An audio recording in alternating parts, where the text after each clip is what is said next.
rádio e a TV Brasil Espírita apresentam Conversando com o Inconsciente.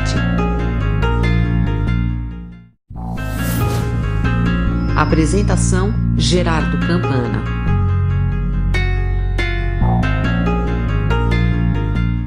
Olá pessoal, eu sou Gerardo Campana e estou aqui novamente com vocês para a nossa conversa com o inconsciente, através da Rádio Brasil Espírita, toda quinta-feira, nesse horário, às 21h30.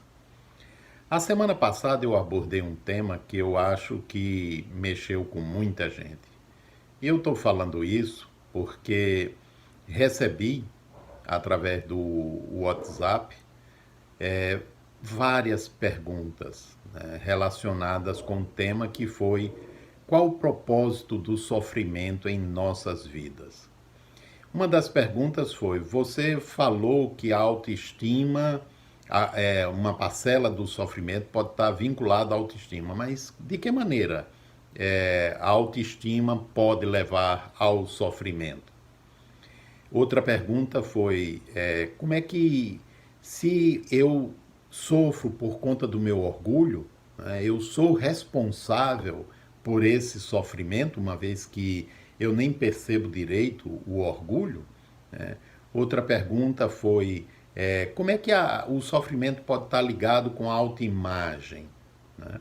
Então são perguntas interessantes, e outras também, que eu pensei em realizar esse vídeo, né, na sequência, com o objetivo de, se possível, do ponto de vista didático, não só responder, mas aprofundar o tema naquilo que as perguntas me solicitaram, né? É bom a gente iniciar também conversando que a mente, ela é muito complexa, né? Nós ainda não conhecemos bem a mente, conhecemos melhor o cérebro, né? Tanto que, para muitos pesquisadores, né, que são, por exemplo, adeptos do materialismo, né, nós somos o resultado do nosso cérebro. Mas a gente já tem evidências, né, tanto pessoais como científicas, para a gente saber que nossa mente, ou seja, a consciência, ela vai além do cérebro. E tanto isso é verdade que inclusive, a formulação, né, do pensamento e da hipótese de que a mente atua para além do cérebro. Ou seja, ela é capaz de atuar à distância. E tem pesquisas que comprovam isso daí, né? Mas não somente por aí, né? A gente, do ponto de vista prático, a gente observa, e aí eu não estou nem falando em pesquisas, porque pesquisas, elas existem. Eu tenho um livro que é resultado de uma tese de doutorado da década de 70, esse livro. Uma tese que foi apresentada, né, no doutorado do autor na Universidade de Cambridge, lá na Europa. Então ele apresentou essa tese, né, e comprovando pelas experiências dele que a consciência é capaz de se projetar para fora do corpo.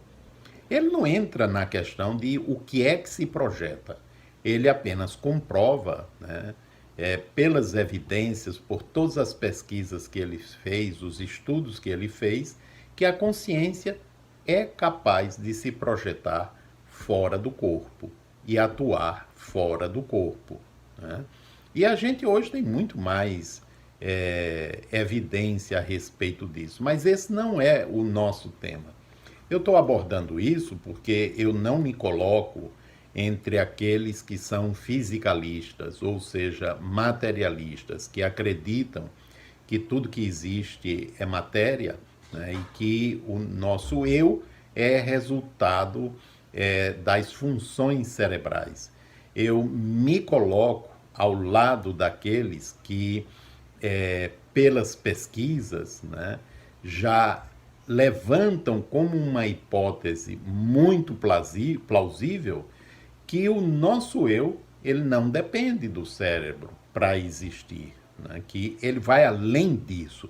E não somente por conta disso, né? Mas também pelo que as minhas próprias experiências foram me mostrando ao longo dessas décadas, que o eu, ele, no seu sentido maior, né, ele não somente não depende do cérebro, né, para continuar vivendo e para se expressar, né, como ele vai além desses aspectos limitantes, né, do próprio cérebro.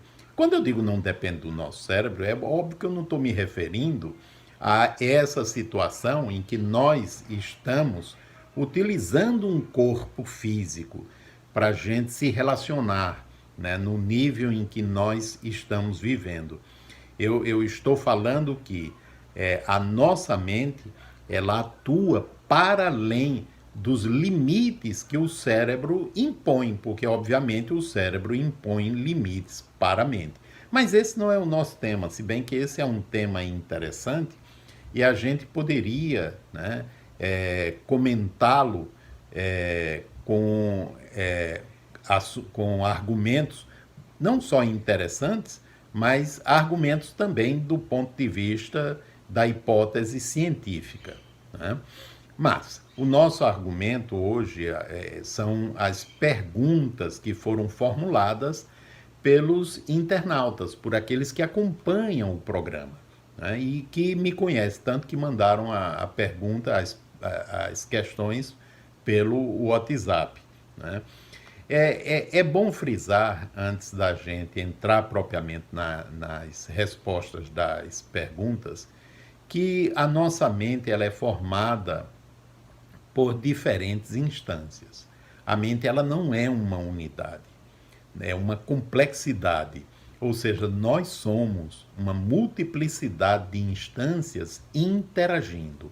Porém, tem uma que se sobressai, né? E é aquela que compôs aquilo que nós chamamos de personalidade, que se constitui no nosso eu pequeno, o ego, né? É aquilo que faz de mim o Gerardo, que faz de você o Mário, a Maria, a Roberta e por aí afora.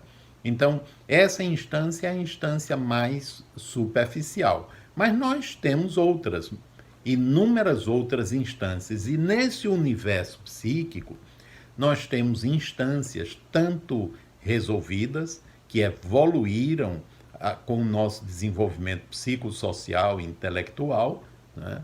Mas temos também instâncias que não se desenvolveram, que elas se encontram encapsuladas no universo interior, reverberando a experiência que motivou esse encapsulamento, que obviamente foi alguma experiência traumática, né? Como eu disse da vez passada, o Freud se referiu a isso como sendo a parte da libido que não se desenvolveu, ou seja, a energia psíquica que ficou, entre aspas, congelada no espaço-tempo mental, reverberando a experiência que foi sofrida, né?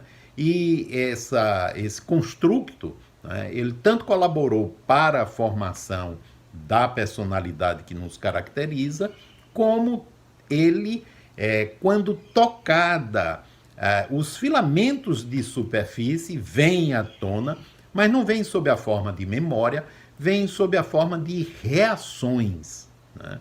Reações que extrapolam o comportamento do adulto amadurecido.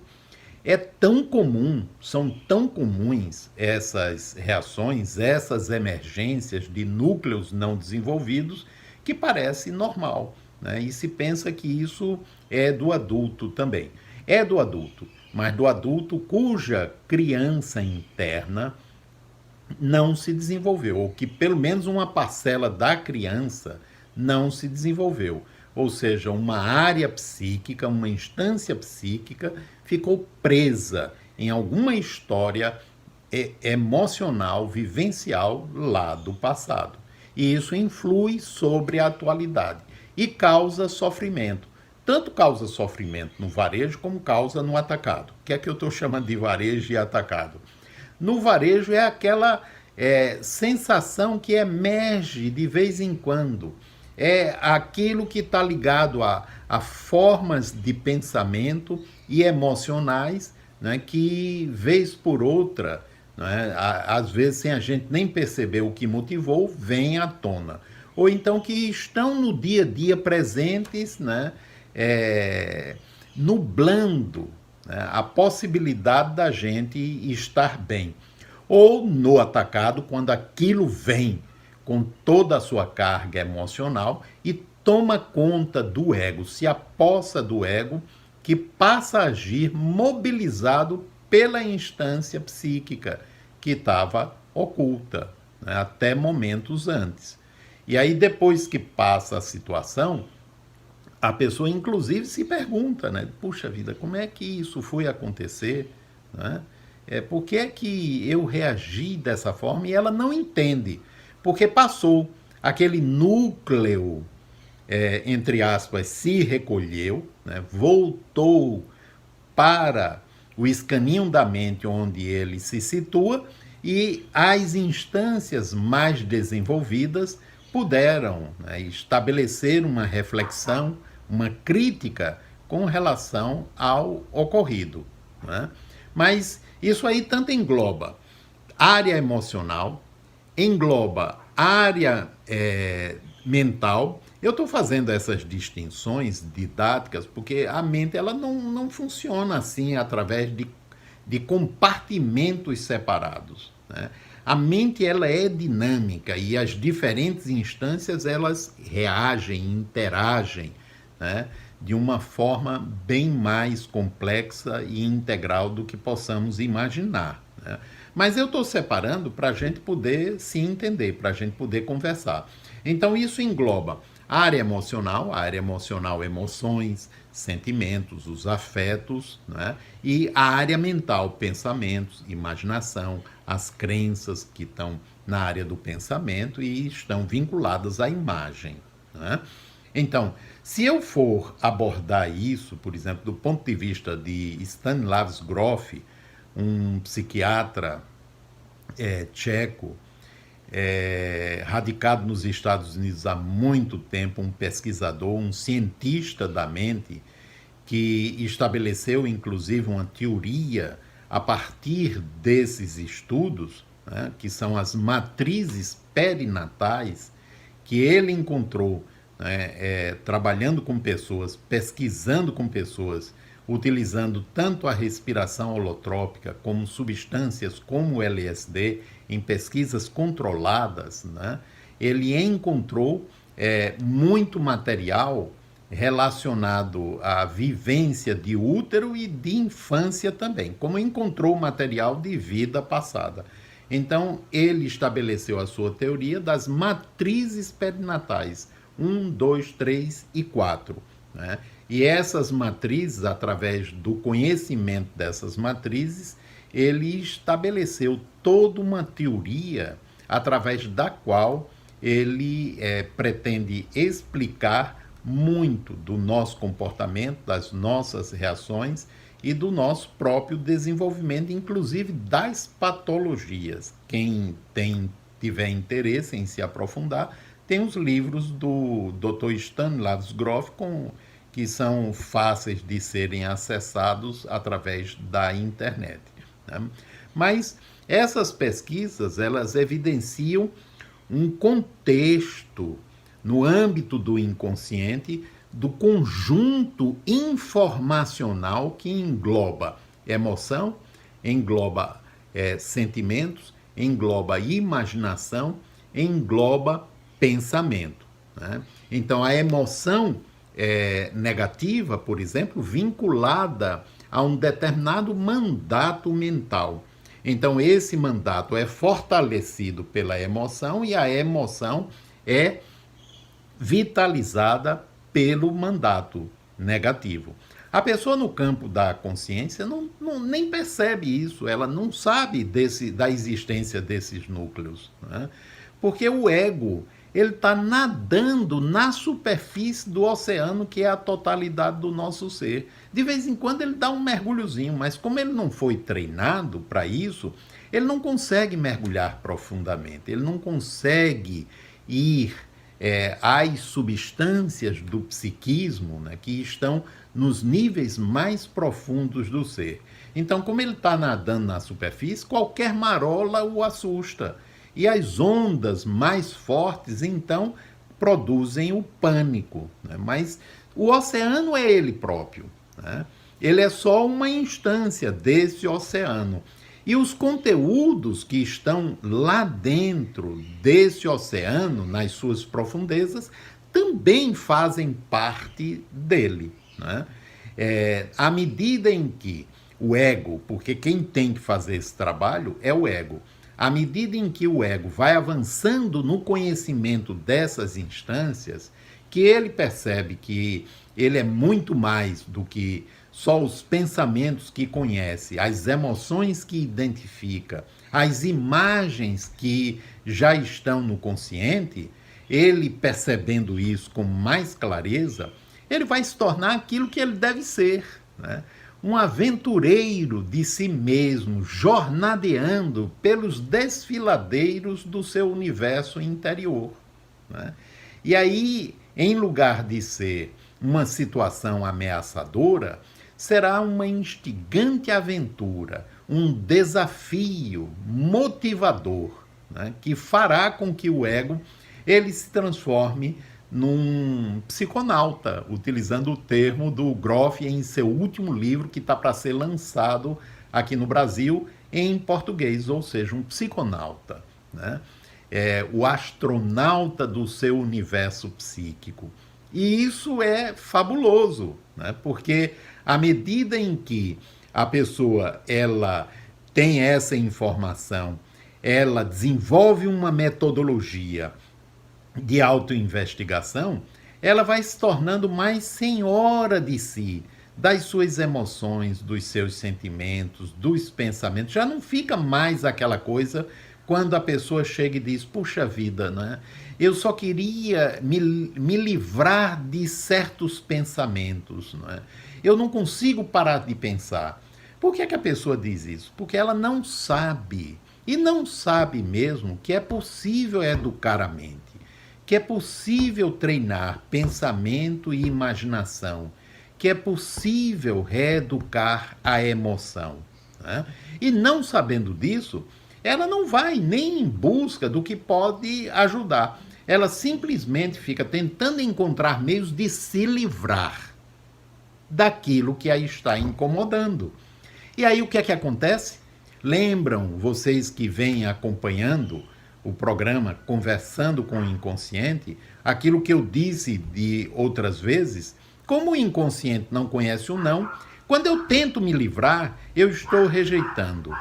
Quando eu estou rejeitando, eu estou negando aquilo que faz parte de mim.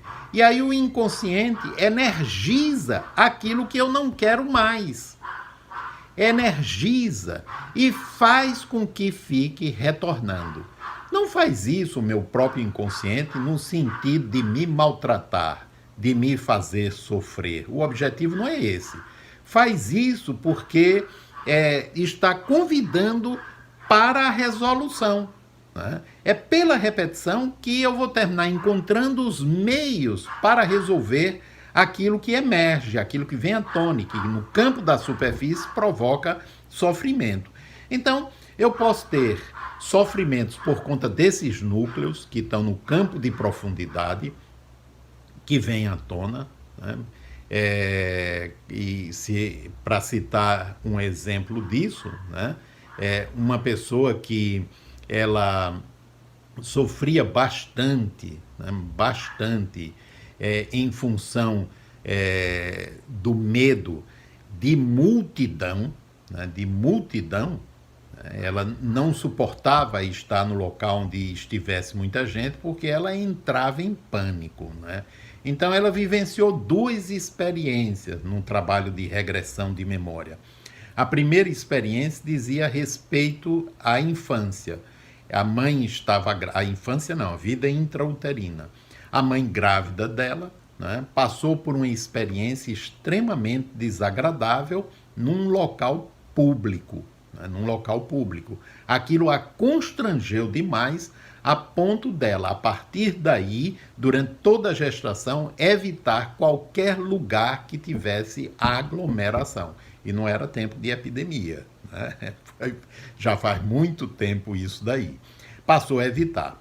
E a criança, ela viveu isso dentro do útero. Não propriamente o feto, o corpo físico, mas a consciência que estava ali retornando através daquele corpo físico. Mas isso ativou um núcleo que já era presente naquela consciência e que dizia respeito a uma vida anterior, né?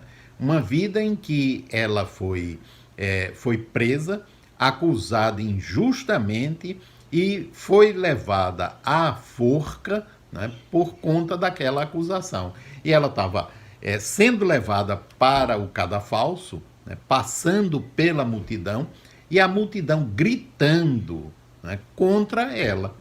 E lá em cima, todo mundo olhando e vibrando com o enforcamento. E aí ela morre. Ela grava aquilo, né, e aquele núcleo não sendo resolvido, ele é transmitido para as experiências seguintes.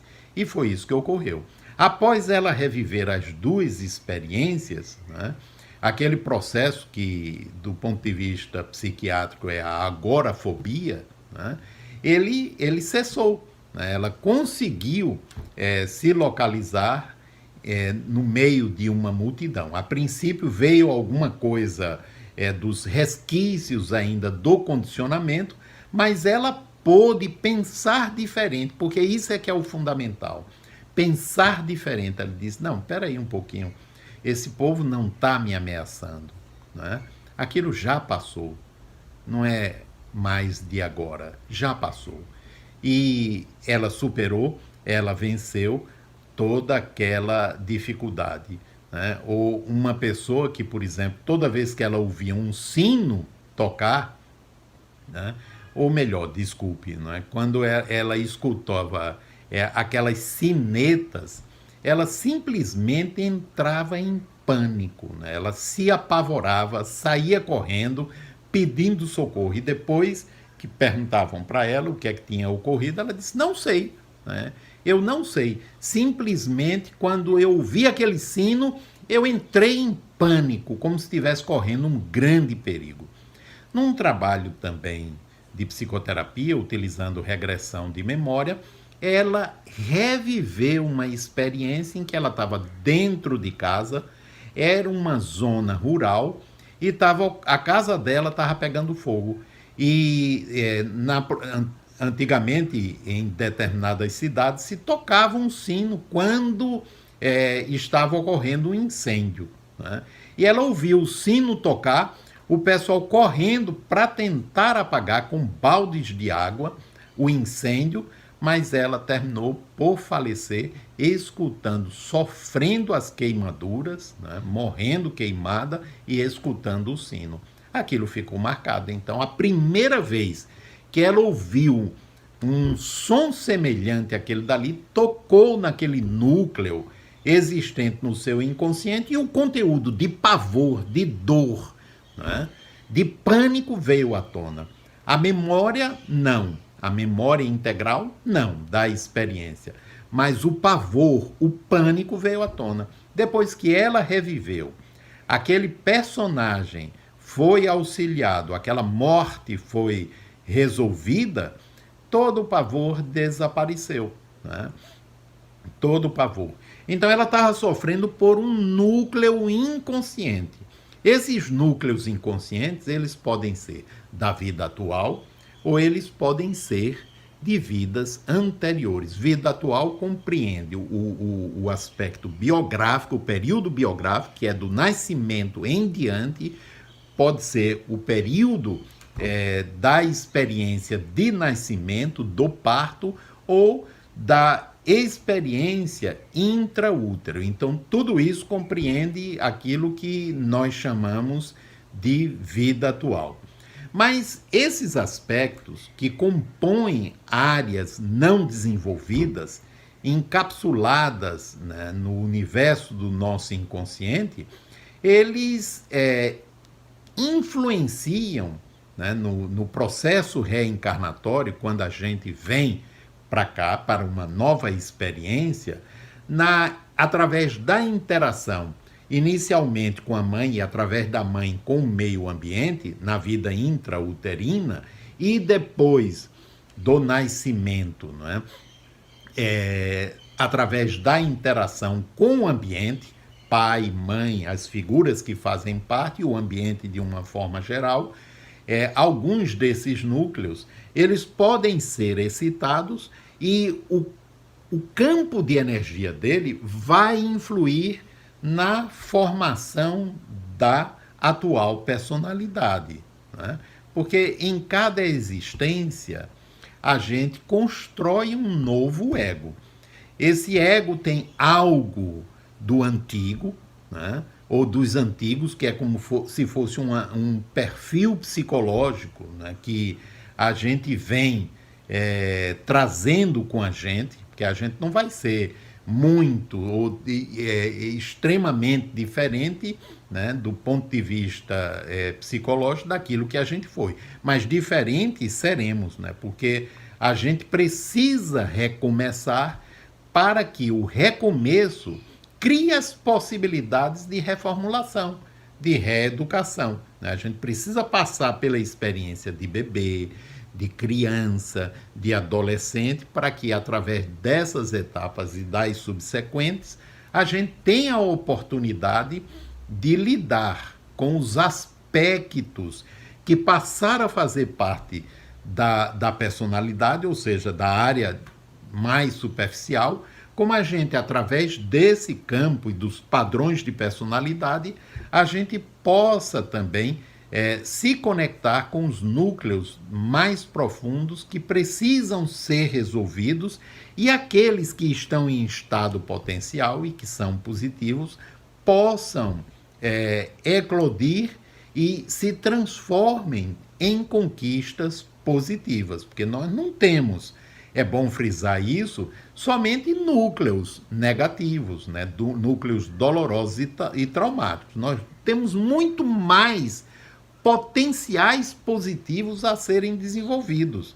E, inclusive, aqueles que são os núcleos de conteúdo doloroso, traumático, eles, quando solucionados, eles se transformam no que eles devem ser: experiência de vida e, portanto, sabedoria, algo positivo, que passa a alicerçar também o nosso desenvolvimento daí por diante. Então, esses aspectos inconscientes que fazem parte do contexto atual e que fazem parte no universo psíquico de contextos que vêm de experiências mais antigas, estão interligados com o nosso campo emocional, com a nossa maneira de pensar, com a nossa imaginação, com as nossas crenças, embasam a nossa autoestima e se expressam através daquilo que nós somos, né?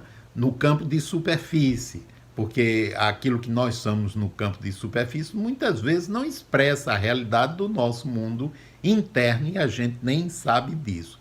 Então, como é que, por exemplo, no campo do pensamento, a gente gera sofrimento? A gente gera sofrimento, por exemplo, quando a gente, como eu disse anteriormente, quando a gente desenvolveu crenças que são ineficazes para uma vida mais feliz, né? Crenças que levam a gente a sofrer, crenças de incapacidade, crenças limitantes, crenças que criam obstáculo, né, às possibilidades da gente se relacionar com a vida e com os demais de uma forma mais aberta, mais flexível, né? Por exemplo, uma pessoa muito desconfiada, obviamente ela não vai conseguir viver bem, porque ela vai ver e sentir uma ameaça em cada pessoa, né? E, obviamente, sentindo isso, ela terá que se defender. Então, ela desenvolve uma vida defensiva. Isso suprime uma parcela considerável da alegria, do bem-estar, né? Da liberdade, portanto, da criatividade e, obviamente, da capacidade intuitiva da pessoa, de forma que a pessoa provavelmente será limitada, inclusive também no campo profissional, né?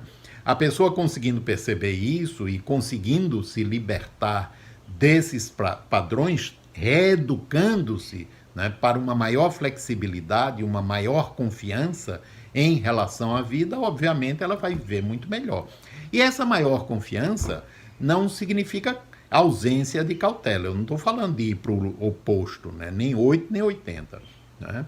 A gente precisa ter um quanto de desconfiança, né, que nos proporcione uma razoável segurança, mas a gente precisa também ter um quanto de capacidade de confiar para que a gente possa interagir de uma forma mais saudável com a vida e com as pessoas, e com a gente também, né? Então, nem tanto, nem tão pouco. Lembram do caminho do meio? Né? O caminho do meio é exatamente isso, a gente não ir nem para o 8, nem para o 80. Né? Então, esses núcleos, eles causam repercussão através desses pontos. A gente pode, com facilidade, encontrar esses núcleos inconscientes? Não encontra com facilidade.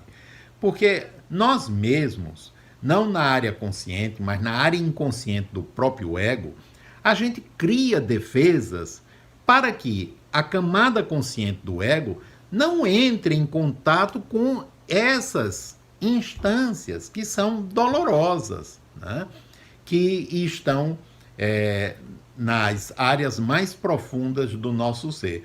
E essas defesas, elas têm o objetivo de preservar o ego, para que o ego permaneça tal e qual, né? Uma das funções do ego é fazer com que tudo pareça igual, né? Essa função, ela é positiva? Não, mas sob certos aspectos, ela é importante, porque se a gente percebesse o quão fluida é a vida, o quão dinâmica é a vida através das circunstâncias que estão continuamente modificando, isso talvez, né, dentro do nível evolutivo em que nos encontramos, gerasse, né, muito medo, gerasse, né, uma insegurança tremenda. Então, em parte, a gente precisa ter essas fórmulas mentais que dão a ideia a gente de um segmento, de um prosseguimento, né? As semanas, os meses, os anos, né? A passagem de um ano para o outro, né? Tudo isso tem uma importância no contexto psíquico do ego. Mas para o inconsciente, né, ou as instâncias profundas do nosso ser, isso não tem nenhum significado, porque, por exemplo, as memórias, elas não são armazenadas no inconsciente, né, numa sequência cronológica, mas por eventos emocionais que formam como que um colar, cujas contas, né, elas se vinculam através do laço emocional semelhante, né? Então, isso Groff chamou de coex. Na medida em que uma conta dessa se abre e o conteúdo emocional vivencial vem à tona, as outras se sobrecitam. Quando a gente consegue resolver isso, e a vida é maravilhosa, gente. A vida é pedagógica e o objetivo da vida é auxiliar a gente a ir fazendo essas reformulações para que a gente consiga viver melhor, de uma forma mais saudável. As experiências que a vida vai nos possibilitando nos ajudam a, inclusive, solucionar os conteúdos desses núcleos, né, traumáticos que estão lá no inconsciente. né? Se a gente tivesse mais abertura, se a gente tivesse mais conhecimento, maior flexibilidade, obviamente que isso seria muito mais, né?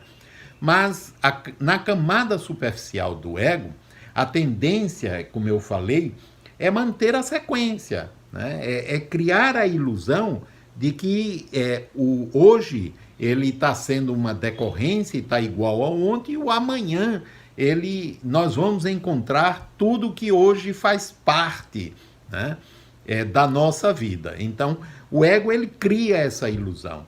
E ele tende a manter isso porque ele está vinculado a isso também. E esses processos de mudança e de reformulação, obviamente, mudam o ego. E o ego sente isso como se fosse uma morte, né? E aí ele passa a evitar tudo aquilo que possa produzir mudança nele mesmo, na sua camada de superfície. Mas a instância mais profunda do nosso ser não quer saber disso. Ela deseja mudança, ela busca mudança. E aí eu estou falando do eu mais profundo, do eu superior, né? Uma instância sábia dentro de nós, que vai utilizando as próprias defesas para gerar os incômodos necessários que impulsionarão o ego a buscar aquilo que ajude-o a compreender melhor o que o está incomodando, o que lhe está provocando sofrimento. E na medida em que ele vai em busca disso, ele vai se tornando, obviamente, mais consciente, ou seja, vai ampliando a sua capacidade de percepção. Isso tem uma influência também, por exemplo, sobre a autoestima. Se eu penso que eu não sou competente ou eu não sou hábil, né, o suficiente, obviamente que a minha autoestima estará sendo influenciada por isso, né? Então a autoestima ela sofre um rebaixamento. Na medida em que a autoestima não está boa, né, isso reforça o pensamento ao qual ela está vinculada. Então se forma um circuito vicioso, né? Se forma um circuito vicioso do qual muitas vezes para o indivíduo sair disso sozinho é quase impossível. Ele precisa de ajuda ou então de algum impacto que a vida cause, né, para que ele possa perceber, pelo menos com alguma clareza, como ele está pensando e que pensamentos estão prejudicando o seu caminhar na estrada da vida, né? E aí isso pode se vincular também ao orgulho, porque o orgulho é uma defesa do ego, né? Uma defesa em relação à autoestima baixa, né? Quando você vê alguém muito orgulhoso, com o nariz empinado, pode ter certeza, a autoestima dessa pessoa é muito baixa, né? E em lugar de ficar com raiva, né, sinta compaixão por aquela pessoa, porque ela não tem nem consciência disso. Eu disse no vídeo passado, né, que a arrogância que está ligada ao orgulho e está ligada ao egoísmo também é uma defesa em relação à autoestima baixa, né? A pessoa arrogante, né, que se julga superior aos demais, na verdade, por trás daquilo está uma criança, né, encolhida, magoada ou com muita raiva, né? Uma criança sofrida precisando de acolhimento. Mas a pessoa nem se permite perceber isso, não tem a menor consciência disso, né? A não ser lá uma vez ou outra, quando abre um campo na mente e ela se conecta com essa criança, mas acha isso tão ruim que se defende, né, terrivelmente para manter aquela criança lá dentro, né, porque ela não pode se sentir frágil, ela não pode se sentir fraca. Pelo contrário, ela tem que se sentir forte, né? Então, isso representa uma defesa para não perceber a autoestima lá embaixo. Uma pessoa que está bem consigo mesma, né, essa pessoa ela tem mais leveza, né?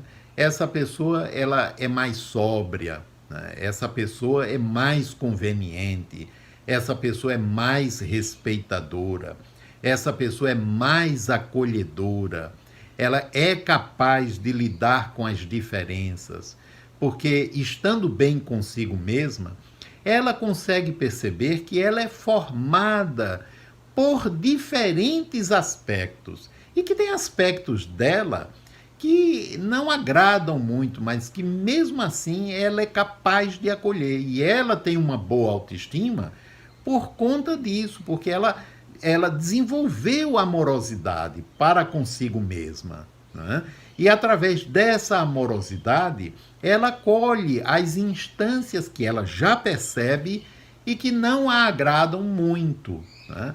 Mas acolhe ao ponto de conviver bem com essas instâncias enquanto aprende a transformá-las em aspectos positivos, em experiências de vida. Mas como ela está bem consigo mesma, ela é capaz de se permitir o tempo necessário para que essas transformações se efetuem. Porque quando a pessoa não está bem consigo, ela quer rápido, ela quer para ontem, ela quer que livrem ela daquilo que ela está experimentando e não tem a menor consciência que ninguém vai poder fazer isso, né? Ela poderá ter uma atenuação do sofrimento através ou de alguma prática respiratória ou de alguma coisa que ela faça, ou então através de medicamentos que bloqueiem a emergência do sofrimento. Na maioria das vezes, os sofrimentos que a gente vive têm a ver com as emoções básicas, tem a ver com a vergonha, tem a ver com o medo, tem a ver com a raiva, tem a ver com o nojo, né? E com o sentimento de culpa, com sentimentos de culpa. Sentimentos de culpa não são propriamente emoções, mas eu estou incluindo aqui porque eles atuam não só no campo mental, mas através do campo emocional, né? A pessoa que está bem consigo mesma, ela sabe que a culpa, né, é um implemento evolutivo que a vida nos dotou para que a gente perceba o erro que a gente incidiu e busque a correção ou a reparação. Então, o sentimento de culpa, a culpa, o arrependimento, tem apenas esse objetivo. Na medida em que a gente se mobiliza no sentido da correção, do aprendizado ou da reparação, a culpa vai cessando, até que ela cesse inteiramente. Agora, quando a gente não se encaminha no sentido da correção, do aprendizado e da reparação, a culpa ela continua reverberando. Ou então a gente passa a utilizar a culpa no sentido da autopunição. E aí leva o remorso por um tempo indefinido com o objetivo de se punir, né? Mas isso, obviamente, não é necessário. Isso decorre da nossa ignorância, né, do propósito desses mecanismos. Não tem nenhum mecanismo dentro da gente que objetive a nossa destruição ou que a gente sofra, né? Todo sofrimento, ele decorre da interação entre as nossas próprias instâncias psíquicas, os mecanismos defensivos ou o nível evolutivo em que a gente se encontra, né? Tanto vem como consequência, como estimula a gente a buscar compreender o próprio sofrimento. Se a gente se encaminha nessa direção, obviamente a gente vai perceber a engrenagem. Percebendo a engrenagem, a gente vai poder introduzir uma diferença, nem que seja pequena, em algum ponto dessa engrenagem, e aí começa a ficar diferente, né? Quando a gente compreende e aceita aquilo que a gente está vivenciando, o sofrimento já diminui a partir daí. Ele se torna menos intenso. Porque um fator que incrementa o sofrimento é a revolta, né? A não aceitação. Isso intensifica o próprio sofrimento. Ora, se eu consigo perceber isso, né, e percebo a inutilidade da revolta, por que é que eu vou continuar alimentando? Não tem sentido, né? Eu posso não saber como sair naquele momento da revolta, Mas eu posso ir buscar ajuda para me trabalhar, né, para transitar da não aceitação, né, da revolta, para a compreensão, o acolhimento, a aceitação e o aprendizado para transformar aquilo que eu já percebo que produz o sofrimento que eu estou vivenciando, né? Então, por exemplo, se eu estou sofrendo porque um familiar meu age de uma forma inadequada, eu não estou sofrendo porque eu amo muito aquele familiar. Uma parte do sofrimento decorre disso. Eu gostaria de vê-lo de uma outra forma. E como ele não está, isso produz sofrimento em mim.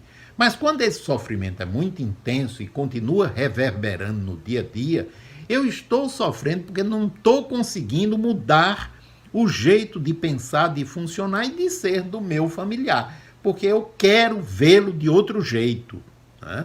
E aí aquilo me dói, porque eu sou impotente, me percebo impotente para modificá-lo. E aí eu começo a sentir raiva dele e de mim, né? Porque não consigo modificá-lo, né?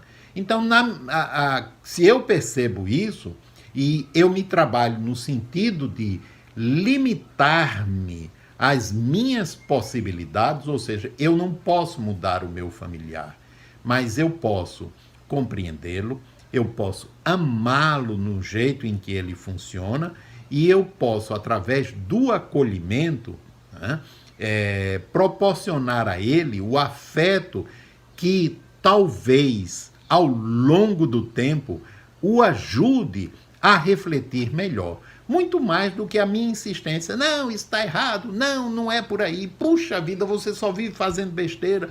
Puxa e puxa, né? Isso só gera mais angústia, porque está tocando na ferida do outro. O outro percebe, né, e sofre com aquilo. Ou percebe e não quer sofrer, e aí cria meios para nem perceber. E um desses meios é a raiva, né?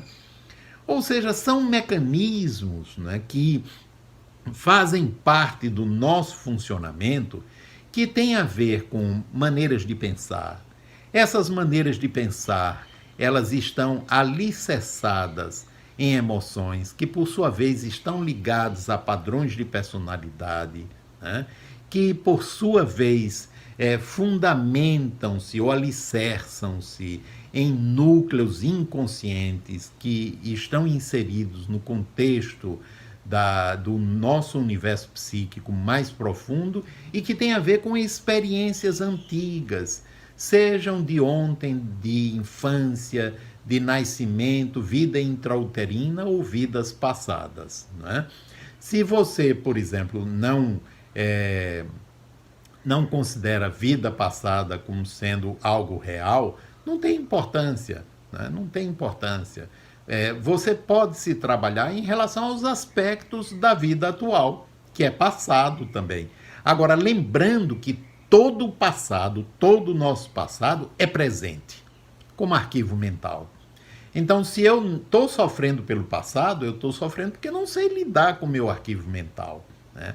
Aquela situação traumática continua reverberando. E se eu não estou conseguindo lidar com o meu próprio arquivo mental, eu preciso de ajuda para transformar aquele implemento que faz parte do meu arquivo mental em experiência de vida, né? Conseguindo fazer isso, obviamente, que aquilo vai deixar de ser um sofrimento. Vai se transformar em algo positivo e, portanto, em algo bom, e eu vou poder, inclusive, agradecer por aquela experiência que, a partir dali, será muito útil para mim. Então, tem muita coisa nesse campo, né, para se conversar, para se estudar, para se refletir e para aprender ainda. Somos um universo esperando ser descoberto ainda mais. Conhecemos um pouquinho, mas muito pouco mesmo, desse universo. E é por isso que a gente ainda sofre tanto. Dizem os orientais que a origem do sofrimento é a ignorância, né? E à medida que eu vou me conhecendo, eu vou aceitando cada vez mais essa assertiva. Ou seja, é a minha ignorância que produz os meus sofrimentos. Na medida em que eu tomo consciência, que eu aprendo, que eu percebo, eu me torno mais lúcido.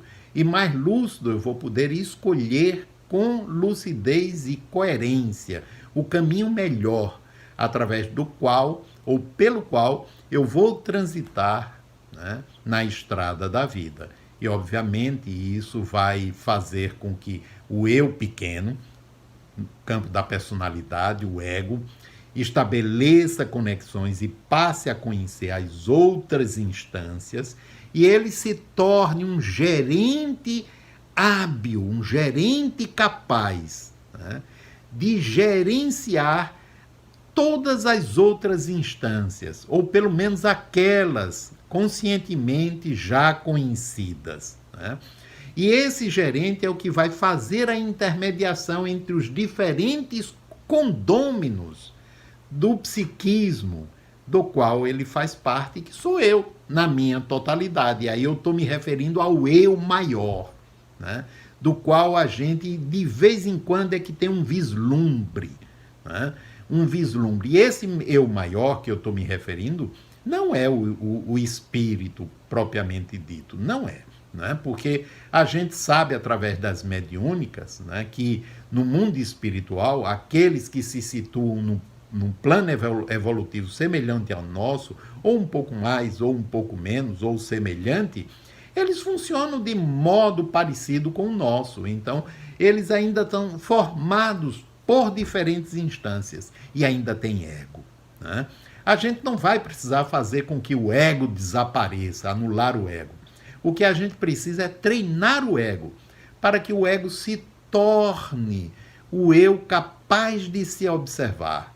Aquela instância amorosa, né, capaz de perceber e acolher as áreas não desenvolvidas que causam sofrimento, que causam percalços, que causam limites. E na medida em que a gente faz isso, esse eu menor, o ego, se conecta com o eu maior, que é Deus dentro de nós. E é através dessa conexão que a gente vai se conectar com o todo. A gente vai se sentir integrado ao todo. E certamente com Deus, com a inteligência suprema. E quando a gente experienciar essa integração, a gente vai estar vivendo aquilo que Paulo de Tarso, São Paulo, né, ele dizia nas suas epístolas: já não sou eu quem vive, mas o Cristo que vive em mim. Ou seja, ele tinha se conectado com o eu superior. Ele estava dentro do propósito do eu superior e não dentro do propósito do eu pequeno. Então, gente, muita paz, né? Espero que tenha conseguido ampliar um pouco mais aquilo que falamos na edição anterior do programa Conversando com o Inconsciente, né? Agradeço a todos vocês que mandaram as perguntas e nortearam a nossa fala de hoje. Então, um grande abraço, muita paz para todos e que o ego, nosso ego, possa ser educado a ponto dele se transformar no que deve ser, um aventureiro de si mesmo em busca do tesouro oculto que é o reino de Deus dentro de nós. Muita paz e até o nosso próximo encontro.